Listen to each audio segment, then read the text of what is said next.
In the 1950s, George Reeves embodied the Man of Steel in Superman's first television adaptation, from its gritty black and white beginnings to the kid-friendly color years. To this day, an entire generation reveres George as their Superman, while for others, the show remains an overlooked, underrated chapter in the character's history. On this podcast, we bring everyone together as we break down each episode of Adventures of Superman, examining it within the context of the series itself, as well as the larger Superman mythology.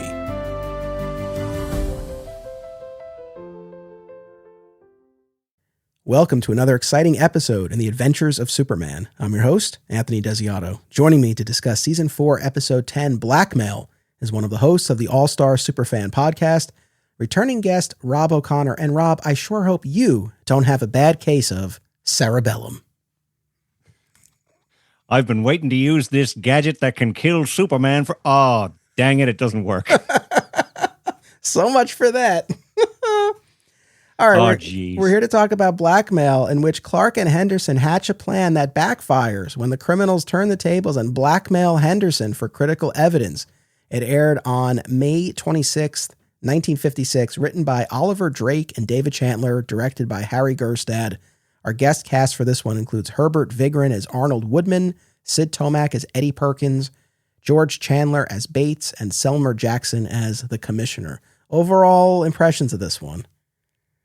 I quite like this one, I have to say. I thought it was a strong Inspector Henderson episode. A lot of interesting stuff going on. Again, densely plotted. I did have to watch it a couple of times. But it has probably one of the best Robert Shane acting scenes in the series, I think, at least what I've seen.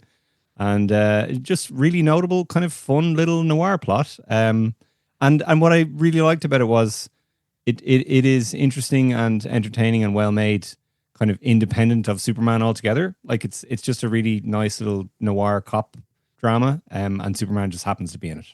So I quite like this one. Yeah, it was solid. I'm always there when any of the characters get the spotlight, any of the side characters, and especially Henderson. I always enjoy a good Bill Henderson spotlight episode. I assume you're referring to the scene where he's going through all of his mementos from his time on the job, a badge, a club, a coffee pot. Coffee pot? Yeah. Shoes. I wore these when I was on the beat. It's lovely. It's a really nice scene. And Robert Shane, he most of the episodes he's in, he's just doing exposition and he's kind of having a bit of a back and forth with Clark. But this is like, he's really painting a picture, with his performance and with his dialogue of this career, this life he's led. And you really feel for him in that moment that his heart is broken by what's happened. So just hats off to him. Really, really good stuff. Yeah. I mean, look, I wouldn't have minded if the criminals of this episode had a little more teeth to them, but I accept where we are in the series at this point. Yeah, it's an interesting setup, and I appreciate the tough spot it puts the characters in. And not only to have Henderson faced with the prospect of losing not just his job, but his freedom, but also the fact that Clark was the one who put him up to all of this. So you have Clark's guilt layered on top of this. Yeah, there's some good stuff here. And then you have Lois and Jimmy running around doing their own thing. They're actually, for once, like shockingly competent, and it ends up hurting Henderson. There's good stuff in this one. All right, we'll get into our breakdown here. We open on Bates preparing for his capture by neatly arranging stacks of bills and clearing space in front of the fireplace, just in time for Superman to smash through. Bates accepts his fate, saying that what's gotta be is gotta be. Superman clocks that there's less than $13,000 on the table, and Bates hands over the stray bills he had pocketed. Superman asks about the $500,000 missing from an armored car robbery, but Bates says he's just a little guy with a little split, and he has no comment about his accomplices. So what was your read on this opening scene and this little guy here? Again, I think this is George Chandler, who was in Flight to the North. Yep. Just a wonderful little character actor. Really, really funny guy to follow around. I thought it was funny the way he was cleaning the room. We watch him as he's clearly preparing for Superman to arrive and arrest him. And we're going, well, why is he doing all this? And there's a bit where he takes the firewood out of the fireplace and puts it on the ground. I'm like, why did he do that? And I really, really liked, I'm kind of noticing these things a bit more now, watching them as an adult and watching them as someone who has had to film things. And I've done very limited acting and things and stuff like that as well. And George Reeves crashing through the wall and then hitting his mark and continuing the scene all in one shot. That's very, very impressive. You know, it's really, really cool that they did that all those years back then. You would assume if this was a modern thing, he'd crash through the wall, there'd be an epic hero shot, and then they'd cut before he said any dialogue. But no, he crashes through the wall in one fluid motion, hits his mark, and starts speaking, and doesn't flinch once. That's just amazing. Really, really cool. Well said. And man, does he smash through that wall, right? Like clearly he loved doing this. I know they've talked about it in interviews and everything, but yeah, I mean, he really made a meal out of it. And no, your point is well taken that it was seamless. He just flowed right into the rest of the scene. No, that was good. Yeah. And I mean, it's even though, like I said, I wouldn't have preferred a little bit more of a harder edge to the criminals. There is something interesting and different about this guy so cheerfully accepting that he's going to be hauled off. So it gives it a different vibe. Which was interesting. In Clark's office, Henderson reveals that the serial numbers on the confiscated bills did not match the stolen money from the payroll. Bates was just a decoy, and he'll be released in a few days. Clark hatches a plan, suggesting that Henderson take Bates to the county jail himself. At the police station, Henderson offers Bates a cigarette, then purposely drops the matches, giving Bates an opportunity to hit him on the head and flee. Now, here's my question. How specific do you think Clark got with Henderson about how to let Bates escape or how to create an opportunity for Bates to escape? Because I feel like Henderson really put himself in a dangerous position there. And he does, in fact, get whacked on the back of the neck. Whacked on the head, yeah. Yeah. So I'm wondering if that's just what Henderson chose to do, or if Clark was like, no, you could really sell this. You gotta really take a hit. I don't know. Well, as we all know from, across multiple different Superman shows, Smallville especially, like getting hit on the head is not a big deal. We can get knocked out left and right. It's never going to cause any lasting damage. Right. So he probably thought, I'll just get knocked unconscious and it'll be fine. I'll be back at it again in 20 minutes. Yeah. It's interesting too. I mean, Clark ends up being right. I guess as Superman, I'll be generous. Maybe Superman got a good enough read on Bates. Yeah. That he would correctly assume Bates would take this opportunity. It just feels like a stretch because as Henderson and Clark acknowledge, and as Bates himself would presumably know, like they're not going to be able to hold him for very long. So why risk a jailbreak when you'll be free in a short period of time anyway? But yeah, I guess Clark was right that this guy was dumb enough to go for it. To take the opportunity. Absolutely. It did. Yeah. It was like, so they planned around him, taking this opportunity that he wasn't supposed to take anyway, because he was paid to be a patsy. It screams of Jimmy making stuff up on Dagger Island for the sake of it. Well, exactly right. So not only was he paid by Arnold Woodman to take the fall anyway, and when he later calls Arnold's like, "What are you doing? You're supposed to stay there." So he was meant to be the patsy, and then on top of that, they're different bills. They're not the bills that they were looking for from this robbery. So it's like they're not going to be able to pin him to the wall for this anyway. So. I guess we really just chalk it up to his stupidity that despite all of this, he just, and even as he says, he's like, my instincts got the better of me or something like that when he's on the phone with Arnold. It's like he saw his moment and he took it. But anyway, so let's see. Then we're back in the Daily Planet. Henderson debriefs with Clark as Lois and Jimmy listen in with stethoscopes against the door.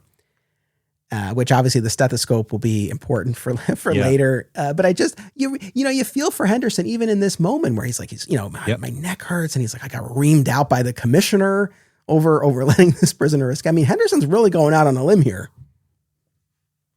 Oh, absolutely. Yeah. And like, you can feel that kind of nervousness of like, if they find out I let someone go, if I let someone go intentionally, does he say that at this point? Like I could lose my career? Yeah. I think it's here. So like that there is absolutely that undercurrent of tension really kicks off here.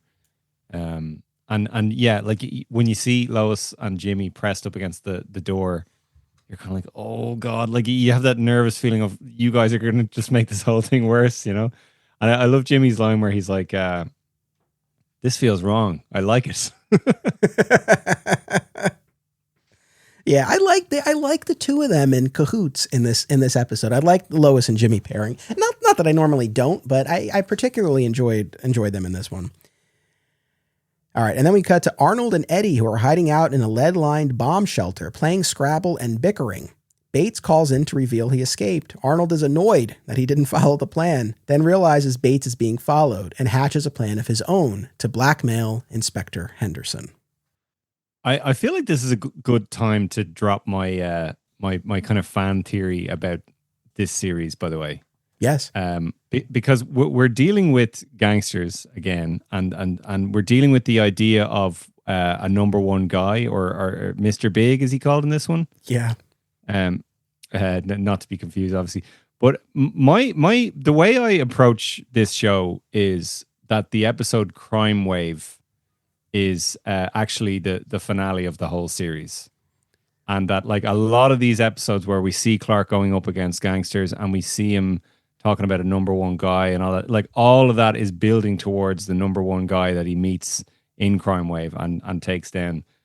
How do you feel about that idea? Oh, I like that headcanon. Well, I like it for a number of reasons. Namely the fact that there are so many instances where they catch an underling, but it's like, but who is he working for?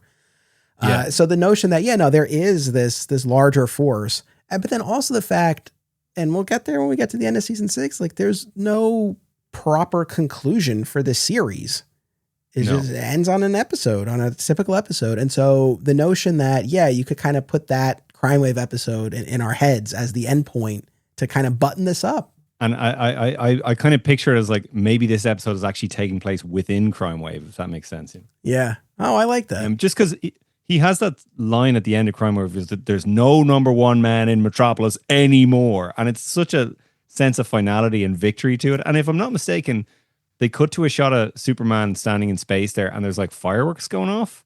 Like it's this celebration kind of thing. And like it's just a bit of a downer then when you get to like the next season and we're already back to, he controls all the rackets in Metropolis or whatever, and season like I watched a couple of episodes of season 3 and there's a bunch of episodes where they mention, he's a kingpin of crime or he's Mr. Big or he's the number one. Like, it's like that needs to be the final moment where he just eliminates crime from Metropolis. So that's the way I approach this. I like that.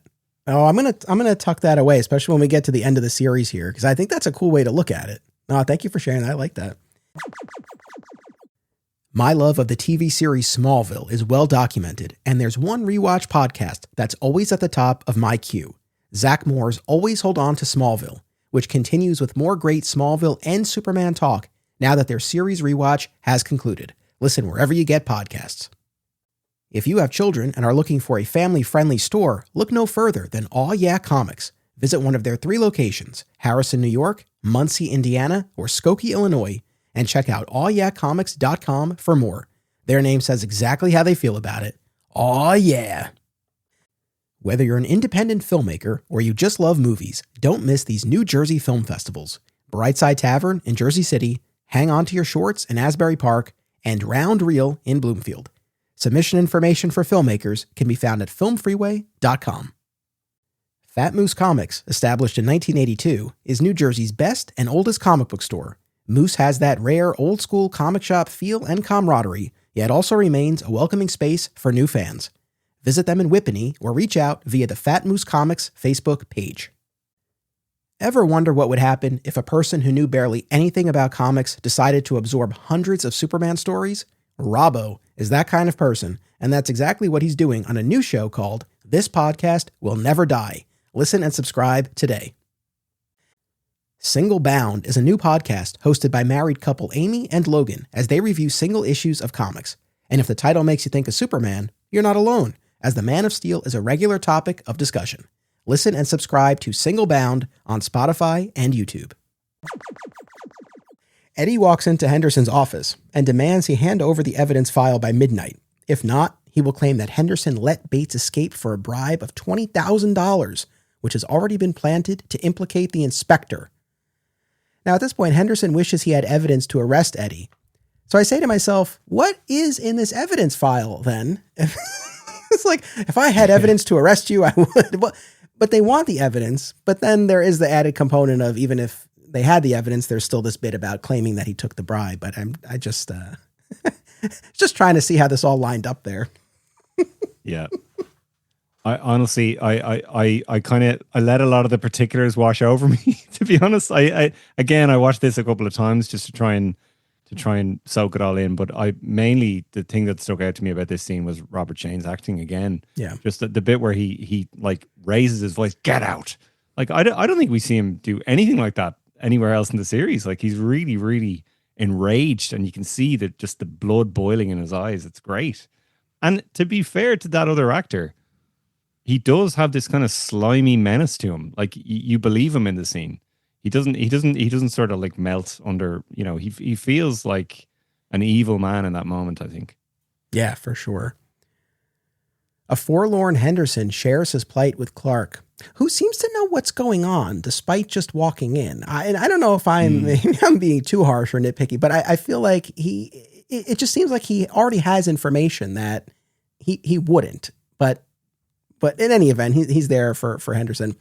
And then Eddie and Arnold decide to take Kent out of the equation so that he can't interfere. Lois and Jimmy intercept a note luring Clark back to the hideout where Bates was first apprehended. Did you like that bit with Lois and Jimmy in the office, spilling the ink and all that? It was like a little bit much. No, I did like it. I think it's contrived that it was a note, to be honest. Yeah. But like, surely they just send someone to the Daily Planet. But it's fun. Like, they pour the ink on it, and Jimmy initially doesn't. He's like, "Oh, look what you've done," and she's like, "Oh, well, how do we know that it's had Mr. Kent's name on it?" And he's like, "Oh, well, I guess we have to open it." It's a fun little back and forth for sure. Yeah, agreed. At the hideout, Eddie is surprised to find Lois and Jimmy instead of Clark and holds them at gunpoint. When he complains of various ailments, Jimmy presents his stethoscope and offers to examine Eddie. After diagnosing him with a bad case of cerebellum, he bonks Eddie on the head, knocking him out. I loved this. I love this whole thing. I love the fact that they gave, obviously they it's kind of needed to be the case because you wanted to build to that moment with Jimmy, but I love that they give this Eddie guy this affect of having all of these ailments and he's got all of his pill bottles. I always love characters or scenes where there's just like weird random stuff going on and it just like adds another component to it. So I like that. And then I just thought this, like Jack Larson again, I just thought he was so funny with that stethoscope. Yeah, and it's look at you, show. It's a nice little bit of writing and foreshadowing where we see the stethoscope being used in context earlier in the episode, and now he's not just pulling it out of his ass. Like, it's actually something that they set up, So it's a clever bit, and again, Jack Larson just plays it really, really well. You believe that the gangster would believe that he's actually a doctor, and because he plays it so straight when he's just talking nonsense about it's the antebellum facilitarum or whatever, and you it's just really, really funny. It's a great bit. And to your point about the guy being a hypochondriac and a bit quirky that way, that's one of the things I love about Lois and Clark, the much later show, where they'd have these villains of the week and they'd have these little quirks to them. Like, there's a guy who's obsessed with action figures, and there's another guy who's always recording his thoughts on a tape recorder, and they'd always just have these like really 90s quirks about them. I call them the goofy guys because they're not really very threatening, but they're still villains, but they're goofy guys. And this guy is essentially a prototypical goofy guy. Yeah, no, it definitely falls into that category. But it was just him with that stethoscope, just like tapping it on this guy and the business about cerebellum. Yeah, like genuinely funny and surprisingly competent for Jim. Like I love that he was able to pull this off. Again, it ends up backfiring as far as Henderson is concerned, but like they actually accomplished something. Not for any fault of theirs. Exactly. Yeah, exactly. Lois and Jimmy excitedly share the news with Clark and Henderson, who reluctantly but dutifully calls it in. Later, in Henderson's office again, it's the end of the road for the inspector, who lays out the mementos of his career: old boots, club, badge, coffee pot, and a mention of his police car. He gets in another car with the commissioner and Eddie, who will lead them to the alleged bribe money. Yeah, I mean, I know we've said it already, but shout out to Robert Shane for that scene. Really, really good stuff. Just really, really nice. And like, there's a moment where he's holding up his shoes and like, oh, these are the shoes I wore when I was back on the beat. And you can feel him picturing those days of pounding the beat and, you know, all the adventures he must have had before he got the desk and stuff like that. Like it's really, really lovely. I think my co-host Alan, who actually is a cop, you know, I think he'd really, really love that scene. Yeah, I would definitely encourage him to give this one a watch. Clark remembers Bill saying police car and gets an idea. Hidden in the wheel of Bill's police car, Clark finds a hide-a-key to a locker at the bus depot. When Henderson and company arrive at the depot, the locker has already been emptied by Superman. Eddie gives up Arnold almost immediately. After they clear out, Superman returns the briefcase to the locker, then apprehends Arnold. He tries blasting Superman with an experimental weapon that we had seen earlier in the episode, but it backfires on him. Why did Superman put the money back in the locker? Yeah, not really sure. I guess that's just to explain to the audience that that's what's happened, that he, you know, but yeah, it doesn't really work. That like he wouldn't need to do that. He could just give it to the police. Yeah, that's a funny one. And then the weapon, I know we joked about it earlier. What do you make? Because I feel like, I mean, it serves its purpose in this episode just to give us this comical bit of this guy after the blast. His clothes are torn, he's covered in soot and whatnot. But like that could have been its own episode, right? Like this new super weapon to take out Superman. It just felt like a weird thing to just tack onto this. That really sucks, man. I'm not gonna lie. That is the biggest mark I have against this episode, because I quite liked this episode, except for that component. They set up this idea that, oh, we've got this experimental gun or experimental ray gun that'll kill Superman. The only thing, and you're like, oh man, that sounds pretty cool. Wow, I can't wait to see what happens when they try to use it on Superman. And then they just use it on, and it doesn't work for some reason, and the guy is left there. And I mean, yeah, it is funny seeing him like Acme. He looks like Wile E. Coyote, just dynamite exploded in his face type thing. It is funny, but I'm like, one of my biggest frustrations with George Reeves' Superman, every time I come back to it, is like, couldn't we just have a little flavor of science fiction? Would it be so hard? Like, and it's not even an effects thing or a budget thing. It's like, just give them a little gun that shoots smoke and call it a laser, and maybe Superman has to struggle a little bit harder than usual. Would that be so hard, you know? And they set it up, and you think it's going to be, wow, that'll be, you know, interesting seeing Superman go up against that. And then, no, sorry guys, you know. And the way they could have done it is, what would have made it better, you know, or at least a little bit more palatable, is they could have manufactured a little side plot where Jimmy and Lois tamper with the device or something like that. That would have been satisfying, you know. But instead, it's just like, nah, doesn't work. Nothing can kill Superman. Yeah. I found that really frustrating. I'm with you. No, that was a whiff. Because I feel like I said, it just felt tacked on. It is very cartoonish, the state that we see Arnold in after it. And I don't feel like it really lines up with the overall vibe of the episode. I mean, we're dealing with some relatively heavy subject matter of Henderson disgraced, losing his job, his freedom. So to go from that to this, and yeah, just the whole notion of this device that can potentially destroy Superman. Yeah, that feels like that needed to be more. There needed to be more with that. So that's a knock as well. And then finally, back at the planet, Lois and Jimmy get raises, but not Clark. After all, he didn't help the way they did. Why? What kind of ending was this? How was Henderson not in the final scene?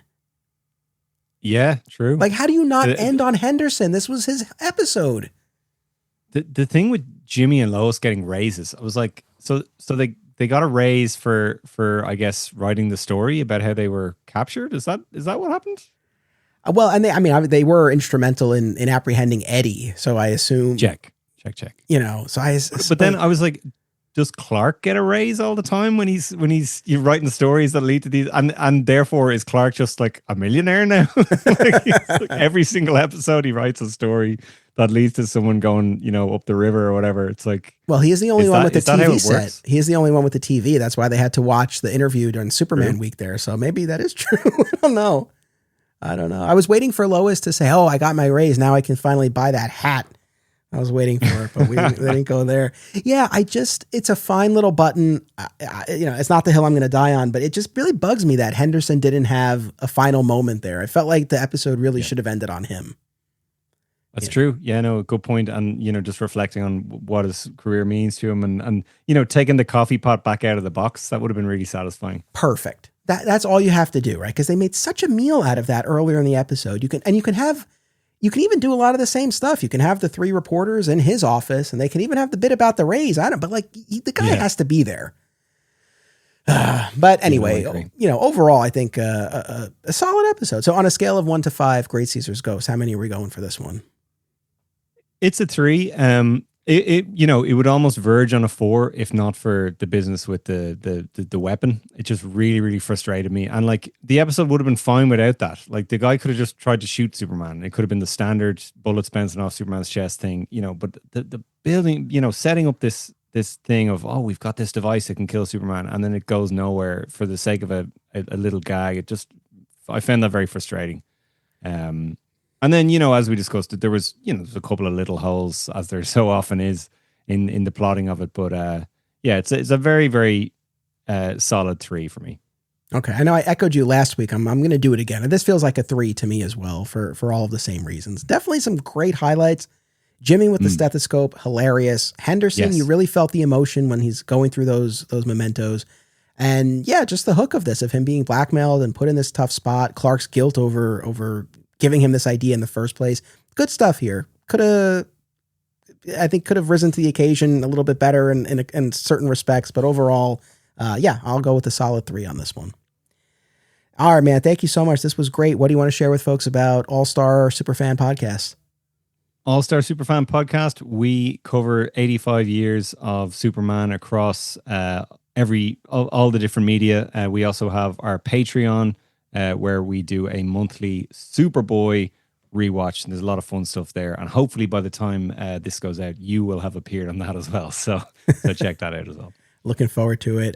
Thank you. It's always a pleasure. I've enjoyed all of the episodes that you've joined me for on Adventures of Superman in the black and white era and in this color era as well. And we've had a lot of fun. So thank you very much. Thank you, Rob. Thank you, audience. We are off next week for the Thanksgiving holiday. We will be back in 2 weeks with The Deadly Rock. You don't want to miss it. Make sure you come back for that. Until then, remember, only Superman can do super things.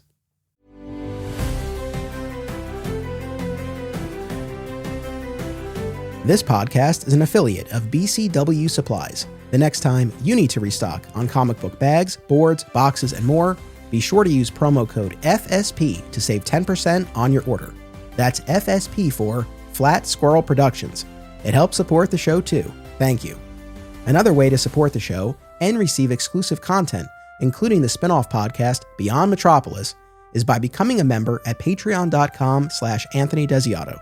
My sincere thanks to all patrons. Please subscribe, rate, and review today via your podcast platform of choice, and continue the conversation by joining us on social media. Flat Squirrel Podcasts is also home to Digging for Kryptonite, a Superman fan journey, a long-running weekly series mining Superman's vast mythology across time and media. Subscribe today. Another exciting episode is a Flat Squirrel production. Key art by Greg Schiegel and theme music by Dan Pritchard.